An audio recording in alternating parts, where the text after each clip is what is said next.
وہ کیونکہ آپ کو پتہ ہے کہ جو جس ویلی میں یہاں پہ اٹیک ہوا ہے وہاں پہ سڑک نہیں جاتی، وہاں گھوڑوں پہ جانا پڑتا ہے، جس طرح آزاد کشمیر کے مختلف سیاحتی مقامات ہیں وہاں بھی گھوڑوں پہ جانا پڑتا ہے، تو وہاں سے مفت جو زخمی تھے یا جو لوگ تھے ان کو وہ مقامی لوگ اپنے گھوڑوں پر نیچے لائے، پھر ان کے لیے جو ہے اپنے گھر کھول دیے، ان کو کھانا دیا، پانی دیا، اور انہوں نے کہا جب تک آپ چاہیں یہاں پہ رہ سکتے ہیں۔ اور یہ تو تمام پورا بھارتی جو سوشل میڈیا پہ لوگ اس کا اعتراف کر رہے ہیں اور مودی سرکار کو وہ کٹہرے میں لا کے کھڑا کر رہے ہیں، لیکن اس کے باوجود یہ لکھا گیا کہ جناب وہاں پہ اندھا دھند فائرنگ کی گئی، جبکہ اسٹیٹ میڈیا بھارت کا یہ کہہ رہا ہے کہ ٹارگٹ کلنگ تھی۔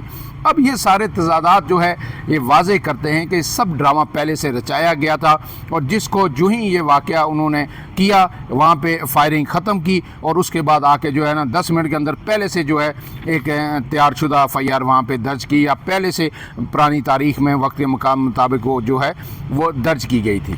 اس کے ساتھ ساتھ جناب یہ بھارت تو بے نقاب ہو رہا ہے، اس کے امریکہ کی جانب سے بھی آج پہلی دفعہ جو آفیشیل سٹیٹمنٹ آئی ہے اس میں یہ کہا گیا ہے کہ سردست ہم اس پاکستان اور بھارت کے درمیان جو کچھ ہوا، جو کشیدگی ہے، اس پہ کوئی آفیشیل موقف نہیں دے رہے، لیکن امریکہ نے اپنی تشویش کا اظہار ضرور کیا ہے اور دونوں ملکوں سے کہا ہے کہ وہ اس میں تحمل کا مظاہرہ کریں۔ اقوام متحدہ نے بھی دونوں ملکوں سے درخواست کی اور انہیں کہا کہ ہم صورتحال پہ نظر رکھے ہوئے ہیں، لہٰذا جو ہے دونوں ملک تحمل کا مظاہرہ کریں۔ اس کے ساتھ ساتھ جناب جو ہے آصف علی زرداری جن کی صحت کافی خراب رہی ہے پچھلے دنوں میں، اب آج ان سے جو ہے وزیر داخلہ محسن نقوی کی ملاقات ہوئی ہے۔ ملاقات میں انہیں جو قومی سلامتی کمیٹی کے جو اجلاس تھا اس کے فیصلوں سے آگاہ کیا گیا، اور آصف علی زرداری نے کہا ہے کہ یہ قومی سلامتی کمیٹی کے جو اعلامیہ ہے یہ بالکل پوری قوم کے جذبات کی امنگوں کا ترجمان ہے اور بروقت اقدام ہے، اور انہوں نے واضح طور پر یہ کہا ہے کہ بھارت کسی بھول میں نہ رہے، پاکستان کی 25 کروڑ عوام اپنی مسلح افواج کے ساتھ کھڑی ہے، اور اگر کوئی بھی مہم جوئی کی گئی تو پاکستان اس کا مؤثر ترین جو ہے جواب دے گا۔ اب اس کے ساتھ جو آخری بات ہے وہ یہ ہے کہ جناب بھارت کو اب مرچیں بہت زیادہ لگنا شروع ہو گئی ہیں۔ اس کی وجہ کیا ہے کہ جو انڈین ایئرز لائن تھی، آپ کو پتہ ہے کہ پاکستان کی فضائی حدود یوز کر رہی تھی، اور اس سے ان کا جو فاصلہ تھا تقریباً 3 سے 4 گھنٹے جو ہے کم ہو رہا تھا، 2 سے 4 گھنٹے آفیشیلی یہ کہا گیا ہے کہ وہ فاصلہ کم ہو رہا تھا، اور انہیں سب سے بڑا مسئلہ یہ کہ انہیں کوئی ری فیولنگ کی ضرورت نہیں پڑتی تھی۔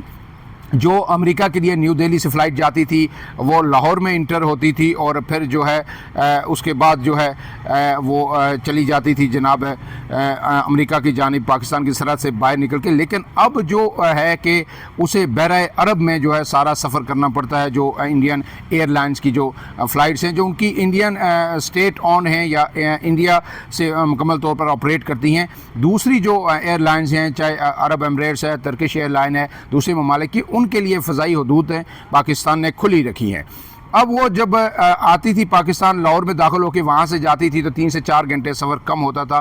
اسی طرح جو دبئی کی فلائٹس تھی وہ پاکستان میں جب داخل ہوتی تھی تو پھر جو ہے وہ گوادر سے ہوتی ہوئی دبئی پہنچ جاتی تھی۔ اب جو ہے آلٹرنیٹ جب روٹ بھارت کو لے رہے ہیں تو جہاں 3 سے 4 گھنٹے جو ہے سفر بڑھتا ہے، وہیں بھارت کو مختلف ممالک میں ان کے جو جہاز ہیں انہیں اتر کے ریفیولنگ کرنی پڑتی ہے، اور اب ایک دن کے اندر جو ہے کروڑوں روپے کا بھارتی ایئر لائنز کو جو ہے نقصان ہو چکا ہے۔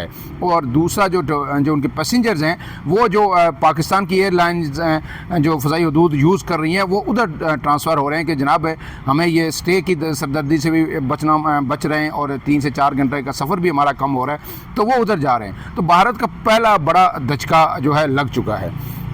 اب اس کے ساتھ ساتھ جو بھارت نے انڈس واٹر ٹریٹی کے حوالے سے جو کچھ کیا ہے اس پہ جو ہے ماہرین نے کہا کہ یہ ایک دیوانے کی جس کو کہتے ہیں بڑک ہے، اور بھارت نہ پانی روک سکتا ہے۔ بھارتی جو سیاستدان ہیں وہ بھی ان کو یہ کہہ رہے ہیں کہ کیا آپ یہ پانی روک کے رکھیں گے کہاں؟ کیا آپ کے پاس ڈیمز ہیں؟ کیا کوئی آپ کے پاس گنجائش ہے؟ یہ تو پھر جو ہے آپ اپنے آپ کو ڈبونے والی بات کر رہے ہیں اگر آپ ایسا سرے دست کچھ کریں گے۔ اور اگر بھارت ایسا کوئی اقدام واقعی کرتا ہے، یہ تو انہوں نے معطل کیا ہے، تو پھر اس کا جواب کیا ہوگا وہ اگلے ولاگ میں آپ کو بتاؤں گا کہ پاکستان اس کا جواب کیسے دے گا، اور بالخصوص چین اس کو جواب کیسے دے گا، اور چین جو جواب دے گا تو پھر بھارت بنجر ہو جائے گا۔ یہ تفصیلات میں اگلے ولاگ میں آپ کے سامنے رکھوں گا، اور اس کے ساتھ ساتھ یہ بھی آپ کو اس ولاگ میں یہ بتاؤں گا کہ جو اسرائیل کا گٹھ جوڑ ہے بھارت کے ساتھ، وہ بھی اب تیزی سے بے نقاب ہو رہا ہے. اس کے حوالے سے بڑی ہی انٹرسٹنگ جو ہے ڈیولپمنٹس ہو رہی ہیں. وہ میچور ہو جائیں تھوڑی سی تو پھر میں انشاءاللہ آپ کو آئندہ ولاگ میں یہ بتاؤں گا. لیکن آخری یہاں پہ بات جو بتانے جا رہا ہوں وہ بھی بہت اہم ہے کہ حکومت پاکستان کا موقف آ گیا. وزیر دفاع نے کل بڑا دمنگ موقف دیا, وزیر خارجہ بول رہے ہیں. لیکن جو 3 لوگ ہیں حکومت کے اندر, جو اس وقت سارا سیاسی نظام ہے اس کے اندر, آصف علی زرداری کی آج بڑی سخت مذمت آئی, بیان آیا. بلاول بھٹو نے کل اس کو بڑا کنڈیم کیا. لیکن اہم ترین شخصیت ملک کی جو ہیں سابق وزیر اعظم نون لیگ کے سربراہ جو نواز شریف صاحب ہیں, ابھی انہوں نے 2 لفظ تک اس سارے ایشو پر نہیں کہی. کوئی بھارت کی مذمت نہیں کی, جو بھارت کرنا چاہ رہا ہے اس پہ نہیں بولے. میڈیا نے ان کو خریدنے کی کوشش کی جب وہ آ رہے تھے واپس, لیکن پھر بھی وہ کچھ نہیں بولے. ان کا ٹویٹر جو ہے اس وقت مکمل خاموش ہے, کوئی ٹویٹ نہیں, کوئی ری ایکشن کسی سطح پہ نہیں. مریم نواز جو دن رات ٹویٹ کرتی ہیں, لوگوں کو ری ٹویٹ بھی کرتی ہیں, بڑی ایکٹیو ہیں سوشل میڈیا پہ. ابھی تک وہ کہہ رہی ہیں سب سے بڑے جو ہے صوبے کی وزیر اعلیٰ ہیں اور وہ مستقبل میں وزیر اعظم بھی بننا چاہتی ہیں. جو ہے ابھی تک ان کے ٹویٹر پہ کوئی اس حوالے سے ایک سنگل لائنر بھی وہاں پہ موجود نہیں ہے. شہباز شریف صاحب نے جو ہے قومی سلامتی کمیٹی میں تو اپنا ورژن ضرور دیا, لیکن جو سوشل میڈیا پیج یا آفیشیل جو ٹویٹر ہے یا جو ان کے پلیٹ فارم ہے اس پر ان کی طرف سے بھی ابھی تک کوئی اسٹیٹمنٹ نہیں آ رہی. گویا جو ہے شہباز شریف صاحب تو شاید جو کہ اسی پہ اکتفا کریں گے کہ میں نے نیشنل سلامتی کمیٹی میں جو ہے موقف دے دیا تھا, بس وہی کافی ہے. لیکن نواز شریف صاحب اور مریم نواز ابھی تک کیوں خاموش ہیں, یہ سوچنے کی بات ہے. کیا وہ چاہتے ہیں کہ اس طرح کے اقدامات سے وہ بھارت کو جو ہے خوش کر سکتے ہیں کہ بھارت جو ہے کسی خوش فہمی میں رہے کہ ہماری پاکستان کے ساتھ یا شریف فیملی کے ساتھ ان کی حکومت ہے, ہم جو ہے وہاں پہ کوئی ایسا اقدام نہیں کریں گے جہاں ان کے لیے مشکل کا باعث بنے اور وہ اس صورتحال کو اپنے اس یعنی چھپ کر ڈیفیوز کر سکتے ہیں. ایسا ممکن نہیں ہے. میرے خیال میں یہ نواز شریف صاحب کی بھول ہے, یا پھر نواز شریف صاحب چاہ رہے ہیں کہ جناب جو سیکیورٹی کے ذمہ دار ہیں تھوڑا ان کو بھی آگے جانے دیں, ان کا بھی پتہ چل جائے کہ کتنے 20 کا 100 ہوتا ہے. یہ بڑی ہی تشویشناک ہے. اب دیکھتے ہیں کہ اللہ کرے کہ مریم نواز اور نواز شریف صاحب کا جو ٹویٹر ہیں یا ان کی طرف سے اس واقعے کی مذمت یا پاکستان کے خلاف کتنا کچھ کر دیا گیا. انڈس واٹر ٹریٹی پاکستان کی جو بقا کا ضامن ہے وہ ختم کر دی گئی, اس کو معطل کر دیا گیا. اور کل جو نیشنل قومی سلامتی کمیٹی نے جو کہا کہ پانی ہماری لائف لائن ہے, اور یہ کہا گیا کہ پانی کو جنگ سمجھا جائے گا. اگر پانی روکا گیا یا اس کا رخ موڑا گیا تو اسے بھارت کی طرف سے ایک جنگ تصور کیا جائے گا اور پاکستان اس کا جواب دے گا. اب جو ہے مریم نواز نہریں بھی بنوانا چاہ رہی تھی, چولستان کا جو صحرا کو بھی آباد کرنا چاہ رہی تھی, سندھ سے دریائے سندھ سے نہریں بھی نکلوانا چاہ رہی تھیں. اس حد تک وہ زراعت میں انٹرسٹڈ تھی. لیکن جو انڈیا کر رہا ہے پانی کے معاملے پر, اس پر خاموش کیوں ہیں, اس پر ایک بڑا سوالیہ نشان ہے. عمران اعظم کو دیجیے اجازت. اللہ حافظ.